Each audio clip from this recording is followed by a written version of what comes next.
Hello again, I'm Tom Stapledon, and I've got another talk here on behalf of the Friends of Williamson's Tunnels.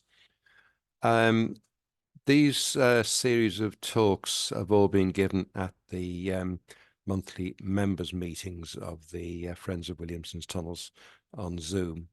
I've been doing them for quite some time now, but at last month's meeting, what would that be, April 2024, I think after my talk, a question was asked, um, something about the drainage system under Williamson's house, and it led me to thinking there's probably more I could say about what we've discovered and the conclusions we've come to about what kind of arrangement was made, because we were seeing all sorts of things that we couldn't make any sense of.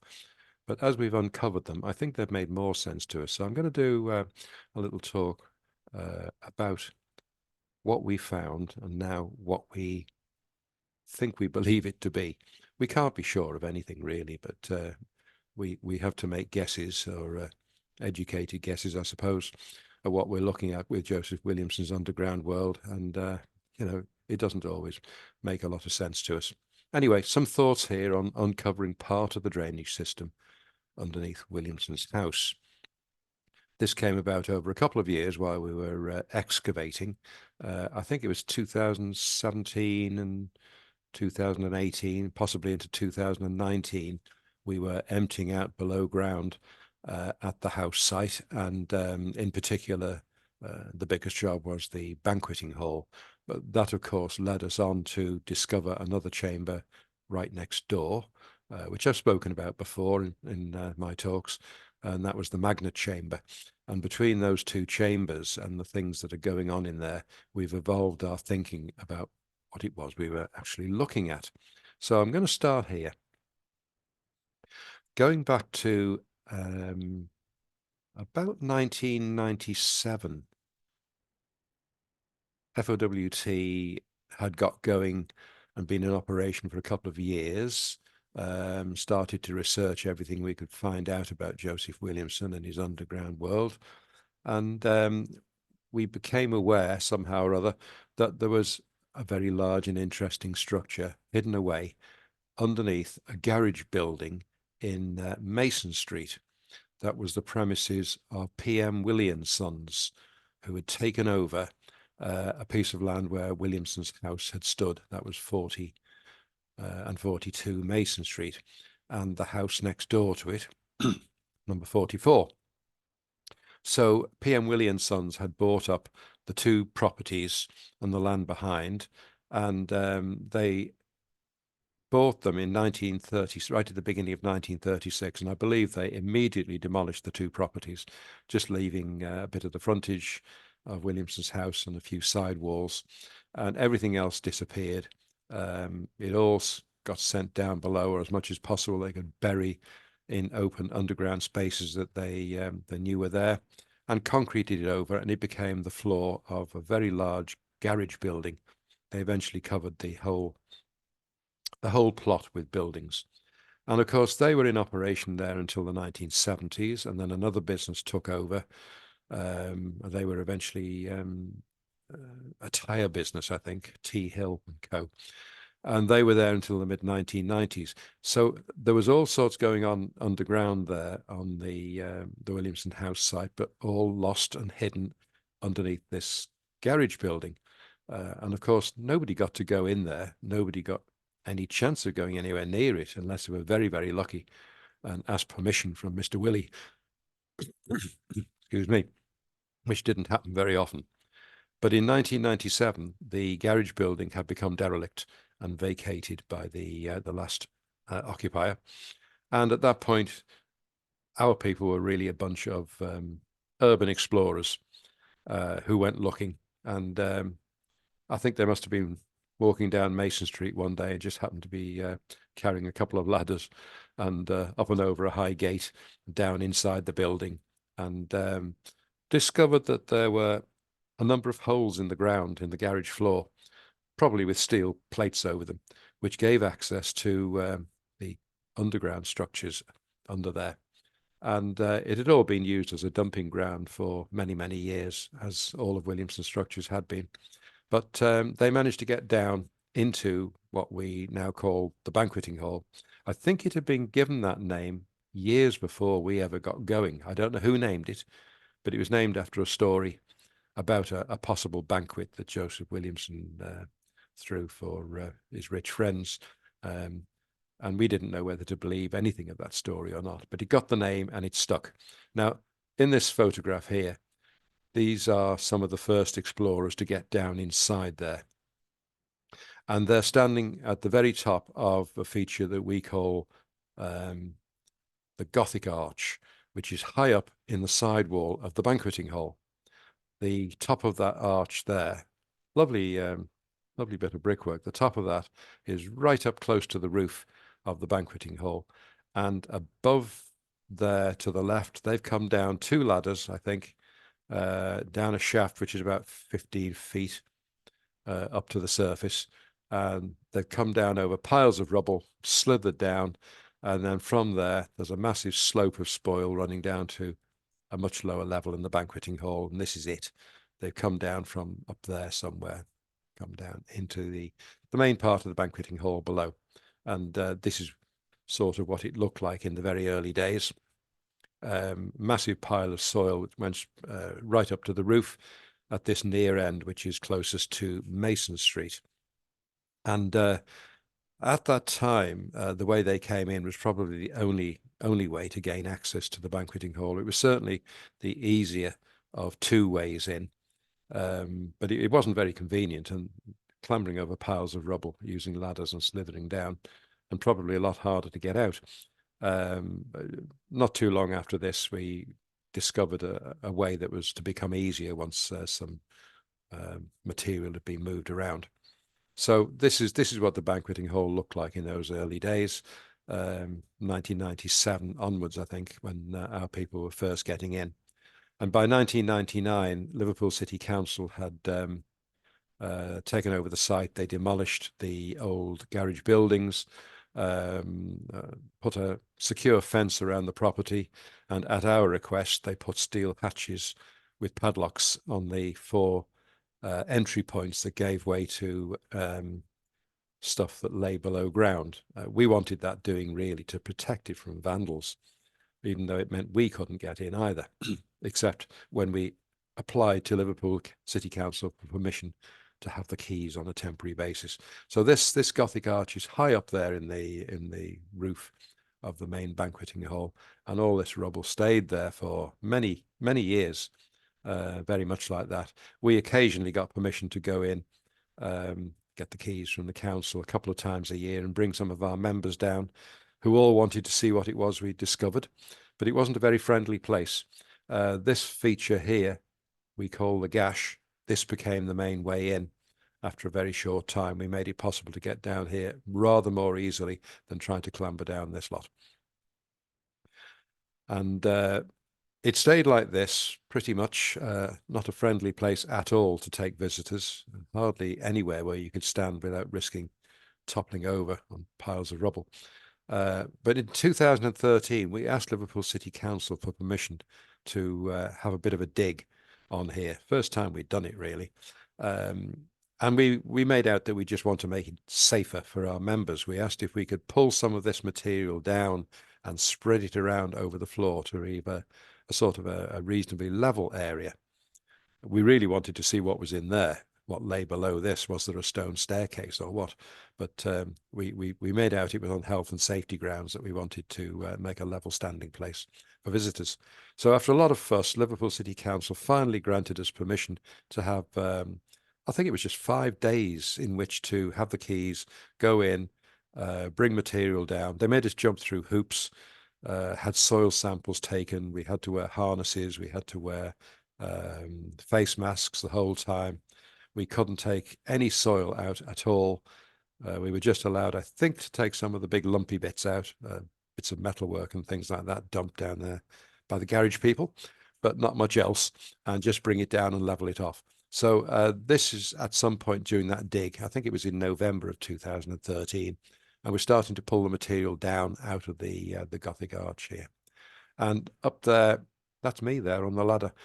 By where my white helmet is, there's a level platform just off there to the left. And from that platform, it's another 15 feet up to ground level, where there's a steel lockable hatch in the ground.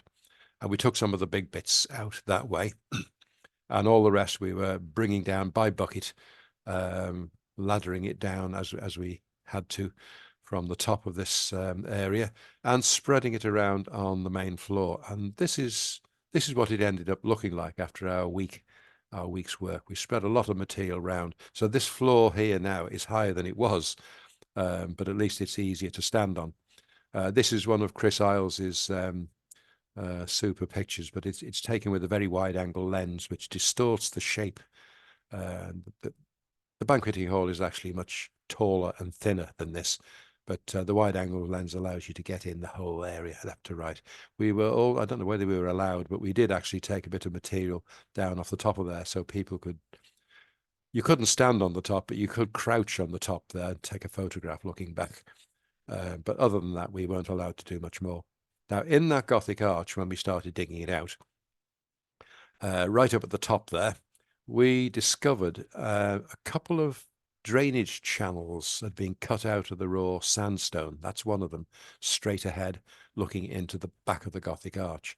And at a later date, we know it must have been at a later date, some earthenware drainage pipes have been put into these drainage channels. Now, in Williamson's day, remember he died in 1840, those earthenware drainage pipes did not exist. They hadn't been developed at that time. So these drainage channels that his men must have cut into the rock to drain water down, presumably, were just plain channels cut in the rock and nothing more. There's a second drainage channel here on the right-hand side, which you'll see in a moment. There's another shot looking straight ahead at that one at the back of the Gothic arch and the drainage pipe hanging in it. And then this one's the one coming in from the right-hand side at an oblique angle. And again, it's had a set of drainage pipes inserted into it. So obviously they were designed to carry water, and it was to be carried down into the banqueting hall. But we couldn't tell much more at that point. That's linking into that platform at the left of the Gothic arch at the top. And as you can see there, well, you may not be able to tell, but that is a 15-foot rise up to where there's a steel hatch in the concrete floor of what was the garage. So when we were emptying the banqueting hall, all the buckets, remember we did everything using 10-litre plastic paint buckets. They were hauled up from the banqueting hall floor with a hoist, gin wheel and a rope and hook on the end, up to a platform that we constructed in front of the Gothic arch. And then we walked them to the back of the Gothic arch, and then they were piled up on this piece of level floor. And then from there, they went up another 15 feet. It was a massive job, but we enjoyed every minute of it. And here is how the Gothic arch looked like after we'd finished the clearance work that we were allowed to do in 2013. And to a certain extent, you could say there was a big disappointment in that what we found there was a sloping 45-degree ramp in the cut of the bedrock, very wet and slippery. And then from there downwards, it was a vertical drop.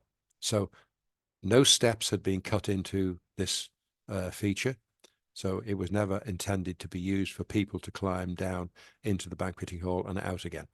That's eliminated one possibility. Now, this is a photograph taken some time later. We started emptying the banqueting hall from, I think, probably sometime in 2017, and it went over 2017, 18 at least.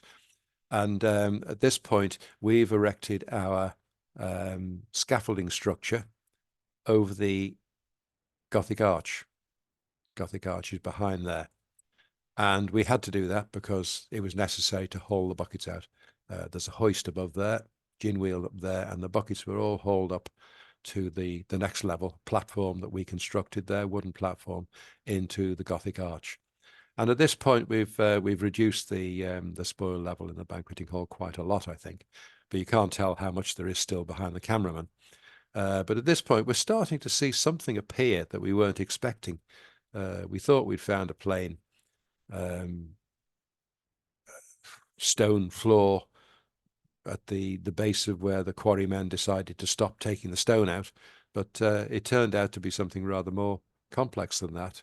As usual, there were always surprises.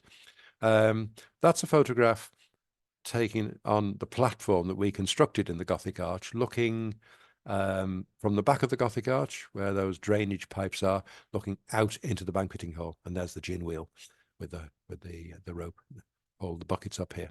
And there's looking in the other direction. There's the peak of the Gothic arch right at the top there, and you're looking from outside into the rear of it, and the platform at the side where the hoist went. And we kept digging, and of course, what we found was that there was this deep trench from the rear of the Gothic arch there, vertical drop straight down and way below the main floor of the Gothic of the banqueting hall. And at this point, you know, it's about 6 feet below, and it's dropping steeply down so that at the other side of the banqueting hall, it's a good 8 feet, possibly 9 feet below the main floor level. And there's looking right down from back to the Gothic arch and looking right across this channel that we've dug out. And this is where the gash comes in. This is the way we come into the banqueting hall. So it looks like water was being channeled down there. We had to construct this sort of a ship's ladder affair to get us back up to the main floor. And behind there, you can see there's a 45-degree slope on the rock face there in the Gothic arch. And this is all a vertical drop. And then from that point there, just looking through the rungs of the ladder, it sort of scoops outwards. And it's becoming rather obvious that this was designed to carry water. The way it's scooped, it's to encourage the flow of water down and across the banqueting hall floor. But we'd never actually seen anything more than a bit of a trickle. Never quite dried up, but even in very wet weather, it was only a minor amount of water coming down here. So we couldn't really make out what it was intended for. Now, as I've shown you before, we broke into the magnet chamber at the end of that trench, having to cut our way around this thing, this brick buttress that was built by the Territorial Army to support a new floor for their drill hall. This is from about 45 feet below ground, and it goes right up through the roof of this chamber, which is another brick arch, and all the way up to the surface, many feet up to the surface. And that was built right across the way that the water would have gone through from the surface, down through the Gothic arch, across the floor of the banqueting hall, and through into this chamber, and then on down. Now that little video, we're looking at the same thing. I'm just going to look upwards towards the roof. We had a platform there. This buttress goes right up, cut neatly through the brick arch roof and on up to the surface. The Territorial Army have built this very neatly, very carefully, without destroying the roof. And then if we move round to the other side of the buttress, round to the right of it from where we were looking a moment ago, this is the buttress here. The base of it is somewhere there, level with our main floor in the magnet chamber, which is this level here. But there is a deep cut in the rock, and it goes a lot deeper, much deeper. And this is where the water would have traveled. Goes down into this gully. There's the buttress again, solid rock there, wall separating the magnet chamber from the banqueting hall. And the water would pour down here in a bit of a waterfall along a gully, cut into the bottom of a gully and over a lip there, and then down many more feet, another 10 feet or so, I think. I can't quite remember the measurements. There you go. The buttress is there, covering where the water would have come through, and it would have flowed this way, down there, over that lip, and then down into another deeper gully at the bottom. That is a long way down when you're standing on this edge looking down into it. You certainly want to be hanging on to something. If you fell down there, you'd be in trouble. But we have some scaffolding around it and a gate at that point. And here on this side is the next brick buttress that the army built, but the one that sort of boxed us in and prevented us from going any further in investigating what lies beyond and where this water would have gone to. So we're looking, that's my foot there. You don't want to get too close to the edge, but that's looking down at the bottom, the lowest point that we managed to dig out. And there's a bit of water in there. It does collect in very wet weather, and then it gradually seeps away. But of course, as Williamson built it, it would have been free flowing. There wouldn't have been any instructions like this. This is one of those piles there, been driven down for the magnet joinery factory. Solid stone here, solid stone there, brick buttress there, totally boxed in. But the water does eventually seep away. And there's the last shot of that, looking straight down into the abyss. It's quite an interesting feature, and it's such an intricate thing to be cutting out just to take water away. But I've explained before that several of us were down here one Sunday morning when the heavens opened and there was an almighty downpour, and we saw how much water could travel down here. All came from the surface when the it wasn't a thunderstorm, but it was a very heavy rain shower, and we saw this torrent of water coming down, running across the banqueting hall floor through this rock cut opening where we climb into this chamber. And it lay on the floor for quite a bit, but it gradually seeped through and on down here. And there was quite a lot of water in here for some time before it gradually managed to find its way out to lower ground. So here we are on the other side of the buttress again, at the point where we climb out. We're looking from the roof, coming down towards the floor. There's the opening that we cut out around the brick buttress. We've now got a stoop, almost double, climb through this. We took thousands and thousands of buckets of spoil out through this hole, passing them from one person to another, very heavy and wet, climbing steeply up that wooden ramp, then 3 steps, then to a platform here. We would have been piling the buckets up there, and then they'd be going up on the hoist.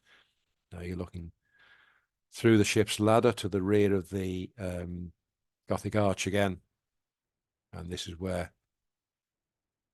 all that water would have come down. We can only assume that in Williamson's day, there must have been a lot more water coming down here. Looking right up to the underside of our platform. So there isn't all that much water there now under normal circumstances, but we have seen this almighty torrent, and we can only assume that Williamson had all this structure built simply to take surface water away and rainwater from the roofs, presumably, of the houses, because in his day there were no main drains in the road. So everybody would have had to make their own arrangements for disposing of the water and making sure it didn't flood their houses, I would imagine. And they all had cellars, so they would have had to make sure that their cellars didn't flood as much as possible. He had the ingenuity to construct something like this. He also had the manpower, and he had the interest in keeping those men busy, doing all these sort of strange, weird and wonderful jobs. So this last photo, you're looking again from with your back to the Gothic arch. Water would have been coming down behind you in the Gothic arch in large quantities, perhaps at times, traveling steeply downhill that way and through this little rock cut, which is only about 3 feet. And then before that brick buttress was built by the army, it would have dropped in a small waterfall there of about 6 or 8 feet down to the lower level, and then off to the left in that other water gully that I showed you, and then over a lip and then down again. One intriguing feature that has bothered me a lot when we finally dug all this out and exposed it, the passageway coming down into the banqueting hall, the gash where it empties out into the banqueting hall, it's got this cut off corner here. Instead of being straight sided, this corner has been chamfered off. And of course, the gash itself has a plain sloping stone floor. It hasn't ever had steps cut into it, so we don't believe that was ever intended for anybody to get in and out. It's a steep enough, wet enough, muddy enough slope that you would have serious trouble climbing out if you ever came down that way until we put our steps in. But this cut-off corner gives the impression that it was designed for a lot of water to flow down there as well, and to make it naturally flow round to the left and downhill. But we just cannot figure out where any large quantity of water would have come from in that direction, because our little sandstone chamber is at the top of that. And we don't see any drainage channels or anything that might have funneled water down that way. So that is a completely unexplainable mystery, I'm afraid, as far as we're concerned. But at least we've made some sense of some of these things we're finding here in both the banqueting hall and the magnet chamber beyond. And it's nice to have been able to uncover it. And it was so nice to have been down there on that very, very wet day and seen the enormous volume of water that can come down there. So that, I hope, explains what this feature that we uncovered is all about. Hope you found that interesting. So that's all I've got to show you this time. Thanks for watching.